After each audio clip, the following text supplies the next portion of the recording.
Hey guys, welcome to the Freedom to Flourish podcast. I'm Dr. Joel Miller here with my good friend and colleague, Dr. Tim Augustiniak. We're going to go through methylation part 2 today, where we're going to cover a lot of good things as far as some of the genetic testing, but we're really going to spend the majority of our time talking about how we can naturally address methylation issues and support the body in that. That's really our intention, is to spend most of the time there because we think it's really most important when we talk about methylation. So I'm excited to go through all this with you, Dr. Tim. And as always, I learn more from you every time I get to hang out with you. So thanks for being here. It's good to see you.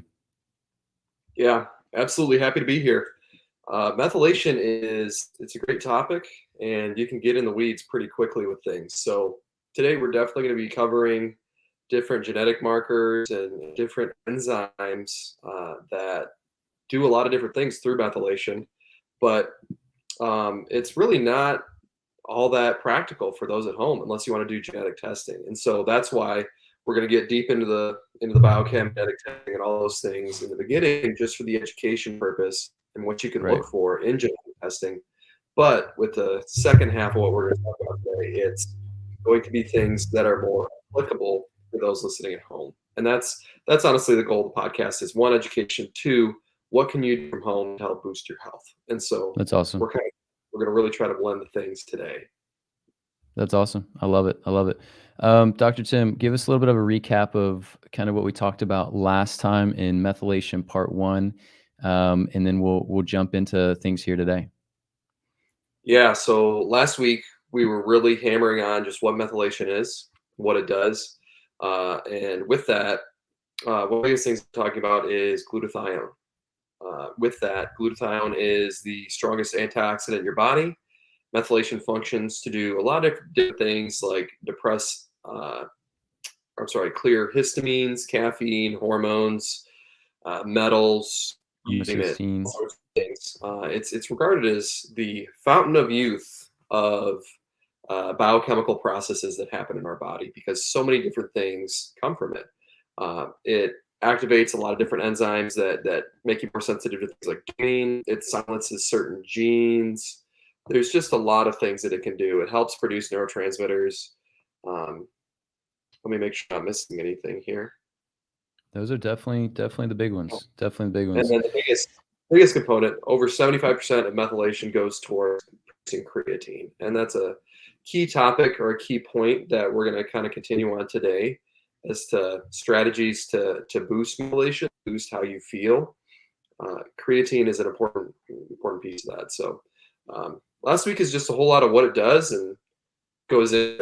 This week's going to be a whole lot more of how do we measure it and how do we keep track of your methylation status and what can you do to boost that and what sort of health benefits you can see because of that.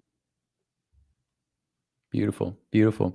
Well, Dr. Tim, let's kind of start by walking through some of these genetic markers. And again, our goal, of course, we don't want to spend a ton of time on this because we want to get to the practical things of how, what are the things that we can do today to start supporting our system and healing with some of these different things. But as we talk about the genetic markers, and we'll mention just a few genetic tests.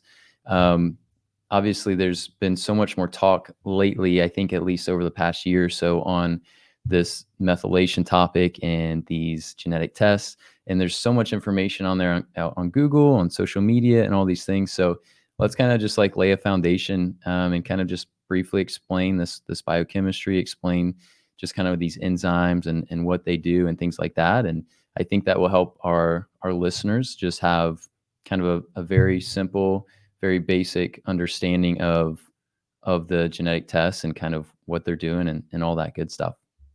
So to start off, we have the most common one, which is going to be the methyl tetrahydrofolate reductase genetic marker and enzyme. So we're going to go through a few different genetic markers here. So we're going to talk about the MTHFR.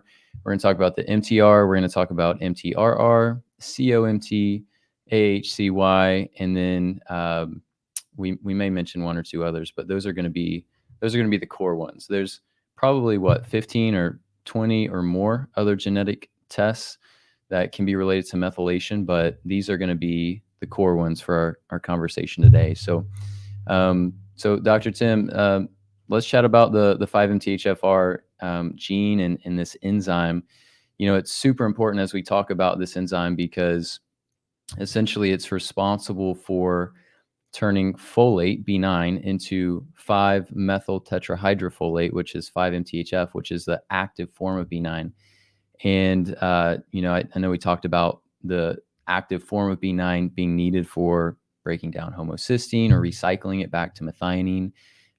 We talk about how it's so important for hormone detoxification. It's important for making dopamine and serotonin and all that good stuff. And so yeah, that's the 5-MTHFR kind of genetic marker. So, Dr. Tim, what are some other things that you kind of mentioned with that marker? I know that, it's kind of important to understand for the listener the difference between like this is the gene, but it codes for the enzyme. Does that make sense? Is that generally how you're also kind of explaining it for patients there? Yeah, absolutely. So essentially all it means is this is the enzyme that produces or does that action and helps with it. If you have some sort of genetic SNP where it's not functioning optimally, it doesn't mean that you're not utilizing that enzyme. It's just that your body's not producing it as much. And so varying degrees of that. So with this one, the methylene tetrahydrofolate reductase gene or the enzyme accomplishes that production of our activated B9, which is super important for a lot of different functions. But important thing to note with these is just because you have or may have these genetic SNPs does not mean that you're destined for a life of issues. It's a matter of let's put all the fires out and then rebuild the house, where we just fill in those holes of that have been dug with oxidative stressors, metals, mold, histamines, estrogens, all those things. Kind of hit it right on the head there, where it's essentially the same thing. It's just a genetic SNP that dictates how much of this enzyme you're going to produce and how active it is. And so it's it doesn't destine you for a life of issues. That's a huge reminder because so many patients come in, and Dr. Tim, I know that you've had this as well. We've talked about this a little bit, but so many patients come in and they have read on the methylation stuff. They've listened to some podcasts, and they're really, really concerned that they have these genetic mutations. And we talked about this in part one, and we continue to talk about this whenever we mention methylation. But it's so important whether you have the genetic mutations or not. It's important to understand that you still have to address those underlying factors. You still have to, as you mentioned, put the fire out, which we're going to talk about in a little bit, exactly how to do that with reducing the oxidative stresses. And then we're going to talk about how you can support methylation. No matter what your capacity is, we're going to talk about how to do that. And I think that's going to be extremely helpful. So one thing that I wanted to mention, Dr. Tim, real quick, was that you mentioned a SNP. So for the listener, SNP is basically spelled out SNP, and it stands for single nucleotide polymorphism. Essentially, all that means is that there's been a genetic mutation of some sort with whatever the gene is that we're talking about. So when we mention that somebody has a SNP, the way that we kind of talk about that is that, oh, you have the MTHFR SNP and that kind of thing, just for context there for the listener. So that's the 5-MTHFR, or the MTHFR genetic marker, which again is going to be responsible for making that MTHFR enzyme, and it activates folate to the active form. One thing that we'll talk about, Dr. Tim, I just want to briefly mention this, is the difference between folic acid and folate, specifically with folate being our normal B9 that's going to come from our foods, our leafy greens, and so forth. The folic acid, however, is actually going to be a synthetic form. And I think this topic got kind of popular as Gary Breckett talked about it on the Joe Rogan podcast. But essentially, it's something that's added to a lot of our foods in America. And one of the big questions and debates is, can people actually process this in their system, or does it wear their system down? So kind of an interesting conversation. Dr. Tim, let's jump into this next one, MTR. So MTR. Dr. Tim, do you wanna jump into this one or grab one of the next ones here? Yeah. I'll speak about the MTR gene. So before I jump into that, one thing I want to add about what you had mentioned about synthetic folic acid is if you are taking synthetic folic acid, your body requires vitamin B3 or niacinamide to convert that to its activated form. And so it's not that your body will totally trash it, but it will drain your vitamin B3, which is utilized for a lot of different functions, different Super. components of the precursors of glutathione. So it's used in the production of glutamic acid. It's actually, where else is it used? It's used for breakdown of aldehydes. If you have like a gut infection, that those are produced to Mold. break down. Lots of different pathways that niacinamide is utilized for, and you don't need to be taking that and draining it down if you already have a lot of different things that are being affected. So definitely ditch the folic acid and find a active form if you're gonna take it. So anyway, that's my soapbox on that. But Nice. the next thing we're talking about, the MTR gene, the methionine synthase enzyme is going to recycle homocysteine into thionine. It accomplishes this by taking a methylated B12 or methylcobalamin, taking that methyl group, donating it to that homocysteine and converting it to methionine. What you're left with is cobalamin, which takes us to our next one a little bit, where that is recycled back to methylcobalamin. So pretty straightforward there. I guess I'll get right into the next one too. So there's that little cycle where methylcobalamin and homocysteine combine, and then you're left with normal just cobalamin or B12, and then methionine, and then it can carry on to its own respective parts. Cobalamin, along with 5-methyl-THF, which is your activated folic acid that Dr. Joel just previously talked about, using the methionine synthase reductase or MTRR enzyme that the gene dictates how you process it and produce the enzyme. Cobalamin and 5-MTHF will combine to produce methylcobalamin again, and then tetrahydrofolate, which is a not active form. So it's a whole lot of pathways coming together and then just going in these circles where there's different Yep. enzymes. They'll pick one thing up and it constantly kind of works from there. So there's the MTR that takes the methylated B12, makes it not methylated, and recycles homocysteine in the process, and MTRR that takes cobalamin with the methylated B9 and then makes it methylated 12, and then just steals that methyl group from the B9 and makes it not methylated. Very nice. Very nice. Yeah, that's great. The next one here is COMT, which stands for catechol O methyltransferase. So this one is primarily going to be useful with breaking down catecholamine. So if you have some kind of genetic mutation with the COMT gene, essentially you're not going to be able to make this enzyme, the catecholomethyltransferase. If you can't make this enzyme, you're going to have essentially issues with your catecholamine related hormones, which are going to be things like dopamine and epinephrine. So of course we've talked about dopamine a number of times, especially with gut health stuff, because about 50% of it we say is made in the gut. And if you have issues with dopamine, and if you have issues with breaking down dopamine, essentially you're going to have issues with dopamine sensitivity, which means you're always going to need more dopamine to reach that same level. And so when you're able to break it down, you're able to keep that baseline lower and help you be more sensitive to dopamine. The same thing goes for epinephrine. So that's the COMT. Anything else that you'd kind of add to that, Dr. Tim? I think the thing that I would add to that is just a way to help those at home listening, maybe with a little bit of an analogy. I'm always using the analogies here Yeah. to help them understand what the dopamine sensitivity means, I guess, a little bit more. So think of your dopamine pool as being just kind of free floating, that your body's not able to break down and is constantly there.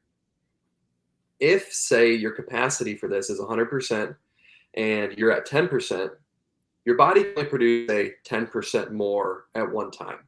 So your resting level goes from 10%, and then you get a spike of dopamine from your body producing it for whatever reason, and then it goes up to 20%.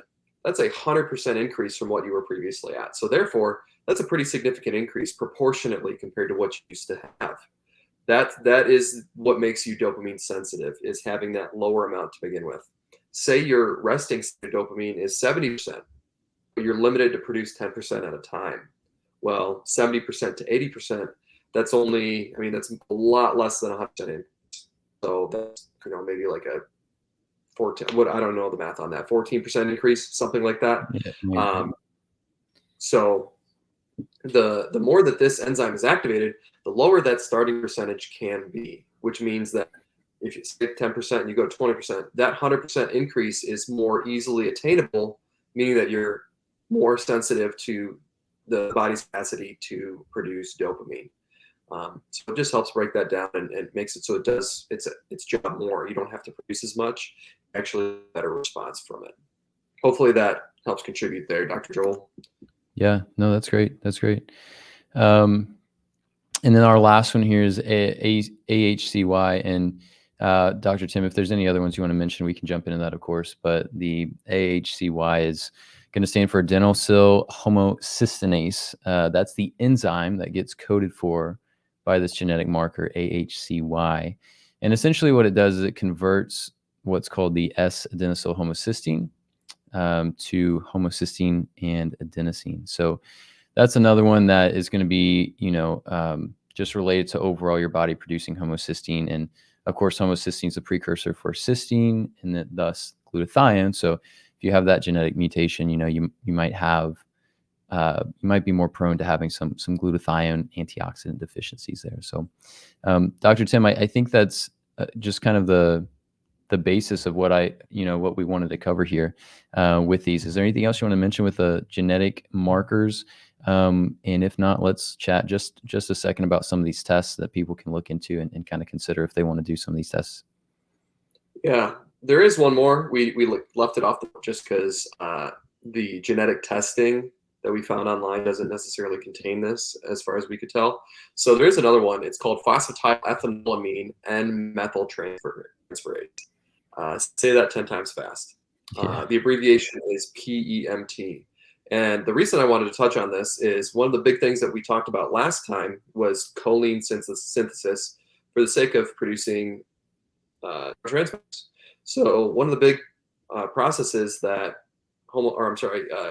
methylation will accomplish is producing choline for the sake of neurotransmitter synthesis. With that, it requires this PEMT enzyme. So if this is not functioning properly, you can't make acetylcholine properly, can't produce choline for proper biliary function or bile production. Lots of different things can happen if this one isn't functioning properly. So just wanted to touch on that one a little bit. It helps convert it's called ethanolamine to choline. And like I said, without that, neurotransmitter production definitely not going to be as good. Just want to double check my notes here, make sure I'm not missing anything there, but that should be it there. I think that's good. I think let's move on to the different tests at that point. I already touched on testing a little bit that it doesn't contain this enzyme for the most part, at least from what I could tell and what we were looking at. But with the other ones, there's a lot of underlying things that, it's funny when we were looking at it. I'll use within thyroid health. There's like 26 different known thyroid patterns or thyroid dysfunction patterns where clinically it's not as important as you would think. I mean, it's not like we go through with our patients and say, okay, this is pattern number 17 that you have, so we're going to do this to fix it. It's a dynamic system that we're going to do a lot of different things to help somebody figure out, okay, is it more of a TSH suppression thing functionally because of stress and inflammation? Is it more of a autoimmune thing driving TSH to be high at Hashimoto's? Lots of different things that we can do to fix stuff there. Well, the same goes for methylation, where there's a lot of underlying markers here that aren't necessarily as clinically relevant. So when we get into testing this, I want it to be abundantly clear to our listeners that you can test for a lot of different things, but just like I said before, it doesn't destine you for a lifetime of issues. There's a few heavy hitters that can lead to more pronounced issues where you just have to stay on top of oxidative stress and boost antioxidant status. And those are the ones that we already covered. But there's a lot of things that are on these tests that we're going to cover. So if you look at them and you go, whoa, there's a lot more stuff on here than I had anticipated, that's why. Just because we've kind of listed the ones that we feel are most important and most common. And then from there, there's a lot of other things that they will measure just for the sake of being thorough. Doesn't necessarily mean that it's going to provide as much significance clinically or within your health. For sure. That's huge. And we'll mention some of these tests here, but I first want to kind of preface things to the listener that Dr. Tim and I, usually we aren't running these genetic tests with patients. And I know there's some clinics that do a ton of genetic testing because the idea is, again, that if we can figure out what's going on with the genetics and we can figure out why your body is doing this and that. But there's a couple reasons why Dr. Tim and I generally don't run a lot of genetic tests. I would say number one, again, we've talked about this probably multiple times. I feel like we're beating a dead horse a little bit, but essentially, with genetic testing and so forth, you still have the underlying issues that are increasing this demand on your system. You have to address those either way. And a lot of the times, I think, Dr. Tim, you and I would agree that when you address those things successfully, the body just overall improves and is able to heal itself to where those whatever genetic issues might be there become extremely minimalized, and oftentimes they just totally resolve themselves. But then I'll also say another thing, that a lot of times the blame on health issues gets put on genetics when really it's more the epigenetics that's most important, which is the environment. It's how your body and how your system's functioning that can often determine essentially what genes become more active or less active and that kind of thing. So just a reminder there for the listener. Here's a few tests that you can look into if you're curious. Dr. Tim and I probably have some preferences for some more than others, but you've probably heard of the Gary Brecka 10X genetic testing. I think they check about 5 different markers, the 5 main ones we talked about today. There's a lab company called MTHFR Solve. They check many, many more, and I think they're actually a little bit cheaper. There's a company called Kashi Labs that's pretty good. Most people have heard of 23andMe. And then there's a company called 3x4 genetic testing. It's literally 3x4 genetic testing. Those are just a couple basic companies you can look into. There's a lot of companies out there. Dr. Tim and I have done a decent amount of research just looking at those companies, and there's other ones out there. But essentially, you just want to make sure that if you're going to do those tests, like make sure they're to know and understand what they're actually checking, and so forth. So, Dr. Tim, anything to add to those tests?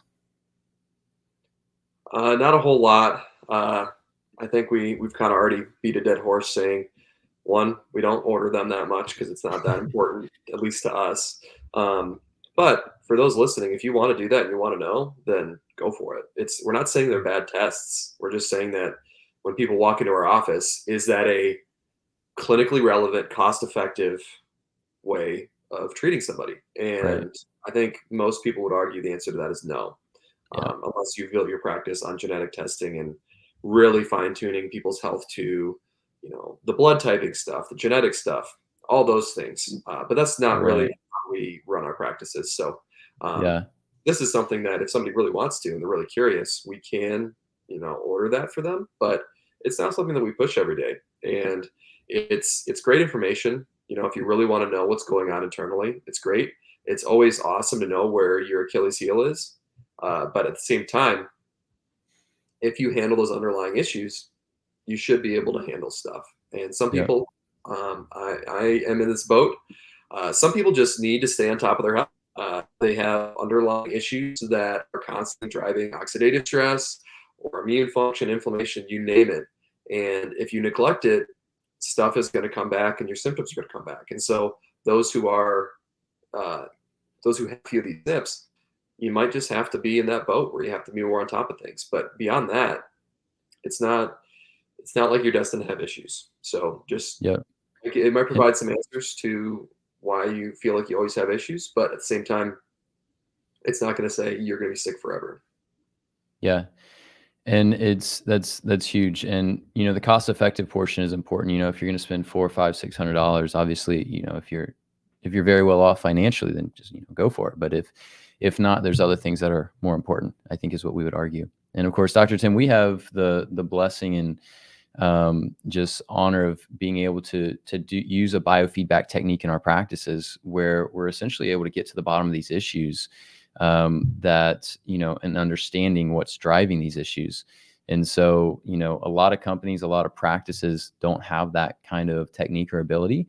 So that's where they obviously have to rely a lot more on the lab tests and all that stuff. But I'm sure we've talked about that before. Yeah.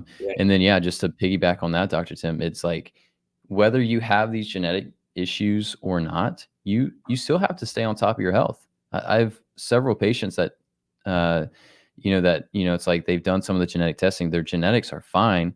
And it's like, if you eat bad and you have terrible lifestyle habits and patterns, you're going to become unhealthy eventually. And so it's like, whether you have the genetic changes or not, it's like you need to understand what drives these issues, what drives the disease, and what drives, just health problems in general. And then you need to understand like how to live healthy. So, Dr. Tim, let's talk about what everyone has been waiting for, what's extremely helpful and practical, and that is what runs down methylation. We talk about oxidative stress. What are the things that patients need to think about and consider with that? And then we'll jump into how we can go about addressing those issues and really how to support methylation as best as possible.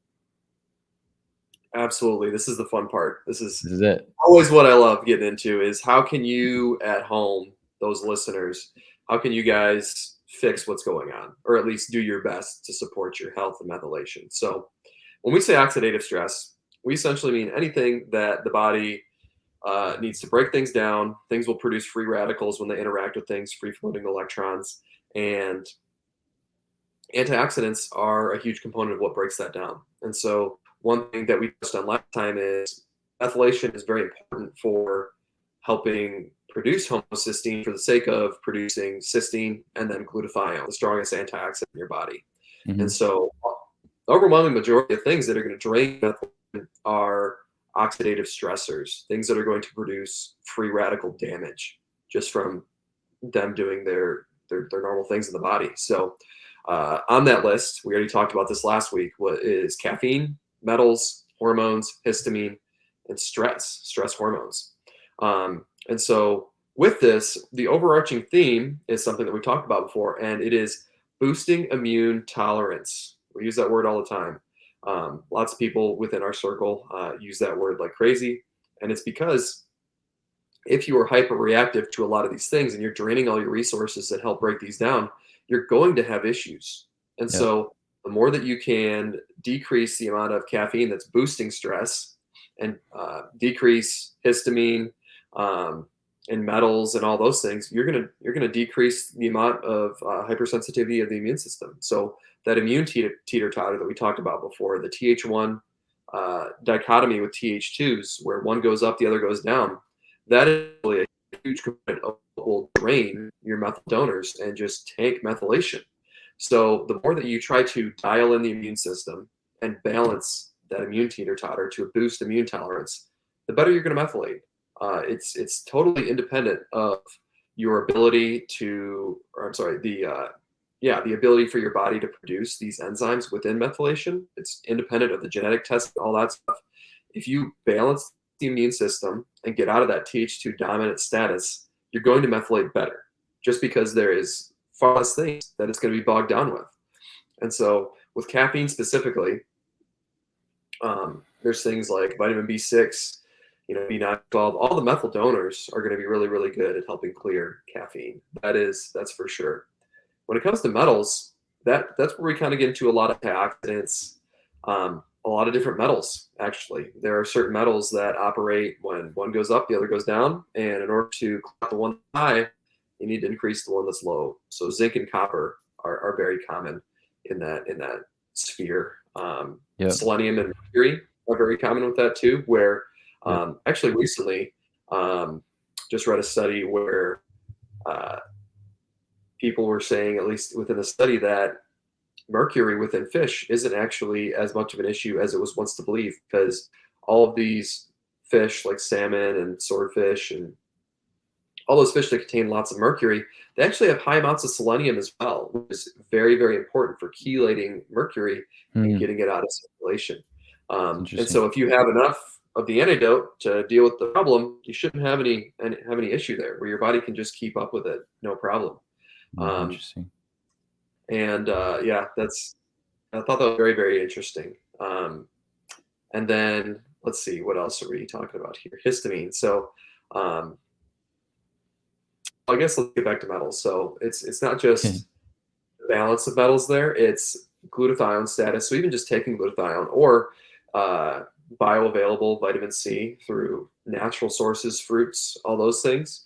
Um, Oftentimes activated charcoal or other antioxidants like superoxide dismutase. Those can be that can be really, really good for getting rid of metals.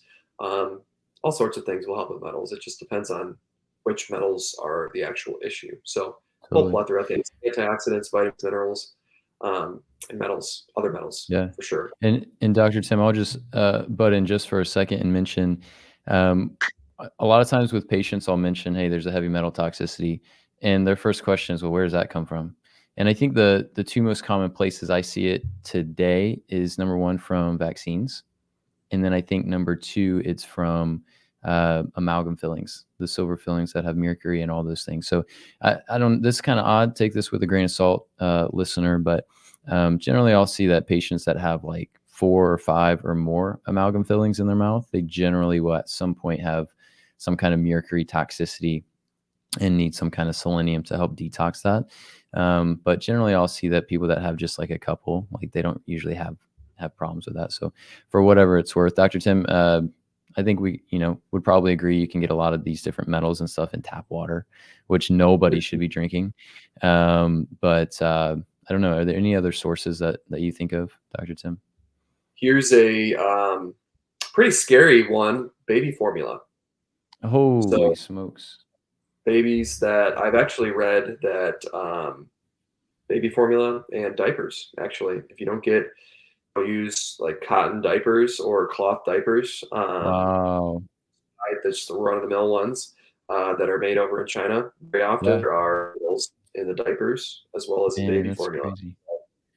That's That crazy. scares the crap out of me for later Me on when we too. have kids. So Yeah, hopefully we don't have to rely on those things, yeah. um, but at least hopefully we know how to fix it. So Dude, um, to the listener, let me be very clear.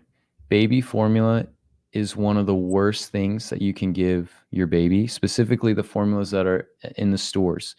If there's an issue with breastfeeding and so forth in milk production, it's really best to make your own kind of formula, and that's where people like Weston A. Price have kind of come in and provided the kind of formula there, and it just used a lot of natural, healthy foods and things like that. So, anyways, I had to mention that. I get so frustrated looking at baby formula, man. These babies, man, kids are just being poisoned from a very early age. It just sets them on a path for just a ton of health issues. So it's crazy to see. I agree. Yes, It's scary. yes, There's no other word to describe it than scary. Like why? Well, when kids are most vulnerable, their immune systems are developing. I just can't fathom the idea of people producing these things being aware that it's going to tank their health from a early point in life. And call me conspiracy theorist, but it is. It's a fact that it's there. yep, So anyway, there's plenty of kids that come around that have skin issues, things like that, and with really young kids, is it chicken or the egg? What's is it vaccines? Is it formula? Is it combo? It can be a lot of different things, and unfortunately, yeah, there's a lot of things in the world that parents just do just because it's what you're supposed to do, and that's totally. what we're for, is to try to hopefully educate people that keep an eye out for those things, because the world is full of garbage. It's full of garbage in the environment, our food, our water, you name it, in all of our products. Yep. And the more that you can do to mitigate that, at least for your kids, the better, for sure. That's huge. Uh, That's huge. Dr. Tim, let's so, do an episode one of these days here on just like for the average parent, how they can help their kids be as healthy as possible. That yes. would be huge. Yeah, an episode dedicated to the crunchy moms. I think that Hey, would be come on. And crunchy dads, come on now. okay. Okay, there's apparently there's a local group called like a Crunchy Moms Facebook group that I've They're heard in my name is. Arkansas? Yeah, That's yeah, I've had awesome. a handful of people that have come into the office from that, so it's kind of That's funny. I so didn't funny. before I had no idea what Crunchy was, but now I'm all for it, and I'd love Oh, to you do that. hadn't heard So of it? Okay. Yeah. I hadn't heard of it. Yeah, let's do a crunch. Let's just do the Crunchy. Let's just call the episode Crunchy. Um, that would be Okay. perfect. All right. Um, Sounds good. anyway, that's our little tangent. Let's get back on track here. So Yeah, back to the we talked oxidative about stresses. yeah, we talked about caffeine. We talked about metals, histamine a little bit, or I guess I touched on it. So things that are going to drive histamine are food sensitivities, environmental allergies, even infections. You can have a Definitely. reaction to some infectious things. Yeah. Right. Yeah. So with that, a lot of different ways to go about it. Temporarily removing foods, boosting antihistamine status. So all kinds of vitamins, minerals, all those things. There's a lot of different things on that list. Vitamin C, vitamin A, 5-MTHF is an antihistamine. Things like resveratrol, um, lots of things on that list. We could go down Yeah. a rabbit hole.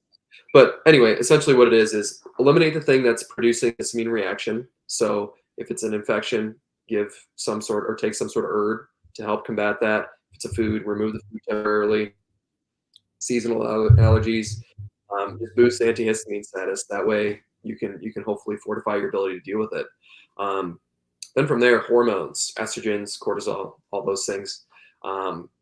We'll go back to our sink, the faucet and drain analogy where Yep. cortisol specifically, listen to our first and second episode on how to mitigate stress chemically so we can turn that faucet off and eliminate cortisol production. And then from there, for both of them, estrogens as well as cortisol, boost the three hormone detoxification pathways in the liver. So glucuronidation, using glucuronic acid with artichoke, that's where it comes from. It's in a lot of foods, but that's where it's really concentrated. Hmm. And ion and cysteine. So a reason that methylation is so important for detoxification of hormones is glutathione is required to break down estrogens as well as cysteine is required for it through sulfation. So cysteine, glutamic acid, and glycine are the precursors to glutathione. And so one of those precursors is actually its own pathway to clear hormones itself. And Hmm. so the more that we can help boost those just by taking things like NAC, vitamin B6 in its activated form of IP or pyridoxal 5-phosphate, the better. Or even just straight up taking glutathione can be very, very helpful. If you really Yeah. want to nail down all three of those pathways, you can take NAC, liposomal glutathione, and then artichoke extract. If you do fine with those, it's 100% help detoxify hormones in your liver for sure. And then allow methylation to do other things like produce creatine and all the other genetic silencing and producing neurotransmitters and you name it. Just takes a huge load off there. Um, let's see, what else do we got here? Anything else Yeah. to add to that, Joel? I think we kind of Yeah. covered. I got distracted with our pediatric tangent, which is a good one. A couple of things I'll add with the metals. The things that I see patients need just based off the testing and just working on patients with heavy metal issues. I'll see a lot of times they need minerals, and I think it's something important to mention because a lot of times with holistic practitioners and just researching online, a lot of times patients will find information on like chelation therapy, using binders, things like that. And what I found has worked really great every single time. And that just has to do with giving the right minerals to balance things out to help bind to those different heavy metals and detox them out. So things like selenium and zinc are probably the most common things that I see needed for heavy metal toxicity issues. Every once in a while, I'll see some other minerals needed as well, but those are definitely the most common. So yeah, that's the metals. The caffeine is huge. A lot of people drink too much coffee, and they just wear their system down. They do too many energy drinks. They wear their system down. And so you mentioned already supporting with things like B6 and things like that to support caffeine detoxification. Um, the other thing that I'll just harp on a little bit more is the cortisol. Dr. Tim mentioned listening to our first and second episode of our podcast. where we really dive into cortisol issues and cortisol tolerance. But it's really important to understand that, you have a couple different angles when we talk about cortisol. You have the angle of like how your lifestyle is can cause cortisol issues. So if you're not getting good sleep, if you're just stressed out of your mind because of work or relationship or whatever, you need to take practical steps to try to resolve and address those things. And if that could look like a number of things. It could look like having conversations with people at work. It could look like um, having those different conversations with certain relationships. It could look like pursuing health care and treatment for the sleep issues and so forth. But you have the lifestyle things, and then you have the underlying factors in your health that are going to increase cortisol. Those are going to be all the things that Dr. Tim's already mentioned. That's going to be the infections. It's going to be the toxicities. It's going to be things like that. And so as far as learning more about that, definitely listen to some of our other episodes on that, listen to some of our other content. But I know Dr. Tim and I have had just really good success with patients. That's really what we do every day with patients, is we help patients get to the bottom of those issues through our approach, through the technique, our biofeedback technique that we do, and so forth. So that's kind of what I wanted to mention there. But I think, Dr. Tim, I think that this oxidative stressor topic is huge, and I think it really is important when we talk about methylation stress. And to be honest, I think we could tie this whole concept of oxidative stress into any and every condition that people experience. And so it's not just that we're talking about methylation, it's that we're really talking about so many different conditions and so many different health issues. So uh, if you just heard that and your eyes got a little bit wider, just rewind this maybe 5, 10, 15 minutes and kind of listen to Dr. Tim again, walk through all those things, because they're really, really, really important. So Dr. Tim, you talked a little bit about addressing a lot of these different things.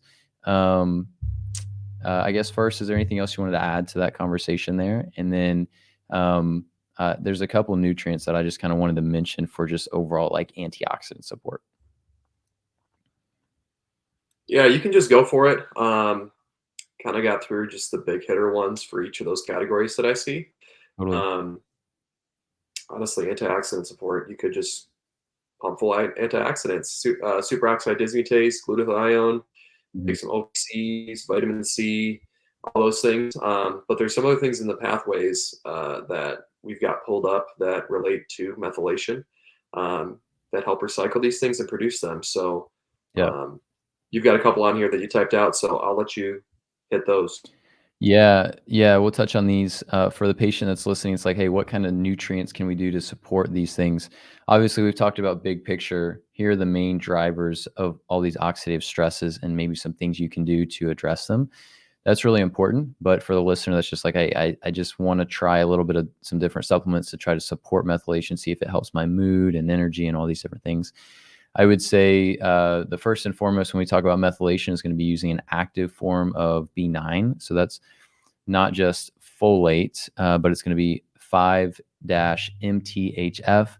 The one that I like to use with patients is from Thorne. It's the 1 milligram bottle, and you generally will take 1 to 2, 3 times a day, or two times a day. Just kind of depends on what's going on.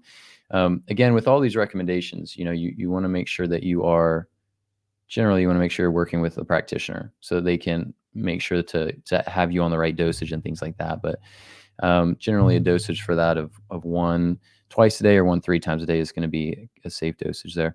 B6, and specifically the active form, which we call P5P, is also very helpful. I like to use B6 phosphate from RIP Biotics Research, and generally take 1 to 2, 3 times a day with that one. Zinc, my favorite is probably zinc chelate from Standard Process. That can be really good support. You generally, with that one, again, take around generally 2, 3 times a day with that one. Magnesium. This one can be really, really important as well, because it's helps, again, as a precursor for a lot of these different things we've talked about. It helps recycle these different antioxidants. And one thing I'll mention with that is there's a lot of different types of magnesium. I'd say probably the 2 to 3 most common types I see needed are definitely magnesium citrate and magnesium glycinate. I know there's a lot of other different kinds, but those are by far the two main ones that I see people need. And then a lot of times I'll see like a magnesium carbonate from the Calm brand. I'll see patients really do well with that when magnesium citrate or glycinate from other brands don't work super well. So, and then the last thing, Dr. Tim, I'll mention is TMG. That stands for trimethylglycine. It's primarily found in beets, but you can get it in a supplement. I like to use Beta Food from Standard Process.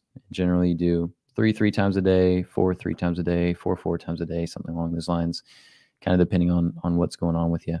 So those are some different things that if you have some, some urges, some desires to get some just general methylation support, those are some things that I would do. And a lot of times I know people talk about B12, methyl B12 being important. It is important.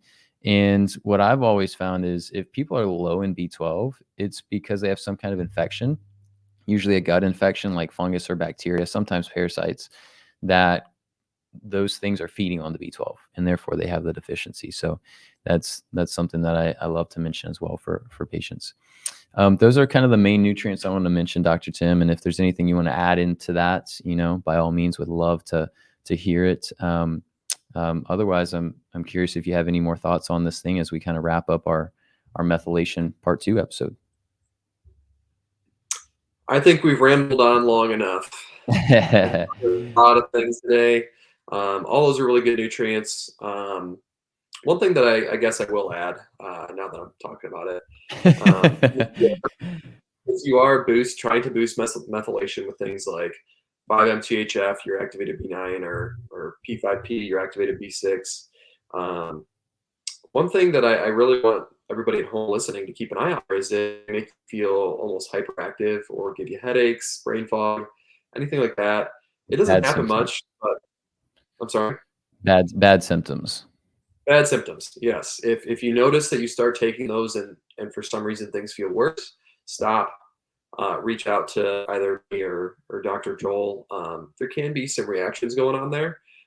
Like I said, doesn't happen much, but things can react and kind of get jammed up at a part of that glutathione synthesis pathway, which causes a little bit of hyperactivity. So there's some different cofactors that you can do with things to help clear things out at that point. But doesn't happen much, but just wanted to throw that out there. Just like you're saying, the gut, it can eat up the B12 and cause you to react to it there. The gut can eat up a lot of things like iron or even vitamin B2 as well. You can just react to certain things, and it just don't know until you know. And so just keep an eye out for things. Really try to be a observant student of your health. Yeah. If you're taking stuff, don't just take it willy-nilly. Try to keep an eye out for which things are either working or not working or doing the opposite. And so totally. That I think we're good. Unless you wanted to add else, Dr. Joel, I think this is a good time to wrap up. Yeah, let's wrap it up, and I'll kind of finish that little conversation there with this encouragement. I always tell patients, no one knows your body like you, and it's important to be kind of in tune and in sync with your body and kind of listen to your body. It to some extent you can do research on things, you can listen to different doctors, but if there's something that you do with your health, take a supplement, a certain food, and you just don't feel like that's good for you, you just don't feel good with it, it's probably not. And don't be afraid to just kind of listen to your body and try to be in tune with your body. I think just through the years being exposed to so many chemicals like we are here, I think there is just a loss of kind of connection that we can experience to where we know something's off, but we don't really know like sometimes why or what it is. And so being more connected with our body can be really helpful, and just being able to kind of listen to your body. So I'll finish with that. So Dr. Tim, I've really enjoyed this one, and I think this has been really helpful for people. Methylation is a big topic, and I'm excited to get into these next topics. Obviously, we're going to have to schedule that crunchy episode for the parents and just kind of walk through, hey, this is what we find to be most helpful for kids and becoming as healthy as possible. Dr. Tim, you and I, we don't have any kids right now, but through our experience working with a ton of different pediatric patients, we know exactly kind of how we're going to raise our kids in health and what that looks like. So I'm excited to share that with you and share that all with our listeners. We're going to have a Lyme podcast coming up. We want that one to be really good. That's why we've postponed it a little bit. And then we've got a number of other topics as well that are coming up. So it's going to be good. Dr. Tim, real quick, how can people find you? And then I'll share my bit and then we'll wrap up. Right, sounds good. I'm Dr. Tim Augustiniak with Flourish Functional Wellness Center. You can find me online at draugustiniak.com. I'm on Instagram, Facebook, X. I don't utilize that one as much, but TikTok, YouTube, you name it. Try to keep up with breaking this podcast down into reels and posting those twice a day as the content comes in. So then that way it's just a good little palatable 30 to 60 seconds that people can listen to. Totally. And yeah, if you want to contact me, reach me there on any of those platforms, or shoot me an email, text, call, whatever is whatever you'd like to do. All my info is at the bottom of my website, and you can find all my links at the top of the website. So thanks everyone for listening, and yeah, Dr. Joel, take it away. Yeah, and Dr. Tim Augustiniak is located in Bentonville, Arkansas. He does see patients remotely, but for both of us, it's best to be in person. And of course, we can talk to you personally about that. But yeah, Dr. Joel Miller here, located here in the Dallas, Texas area. drjoelmiller.com is the website. It's just drjoelmiller.com. You can find a lot of different things there. You can find me on YouTube and Instagram and all the different socials. So, hey guys, thanks for listening. As always, let us know if there's something that you want us to cover in one of our future episodes. We've got a lot kind of on the list. We're excited. At some point, we're going to start having people on the podcast episodes, different colleagues, practitioners, and I think it's going to be a lot of fun. So thanks for listening. We love you guys. We love the support. We want you guys to be as healthy as possible so that you can have the best life possible. So with all that said, we'll see you guys in the next episode. Peace.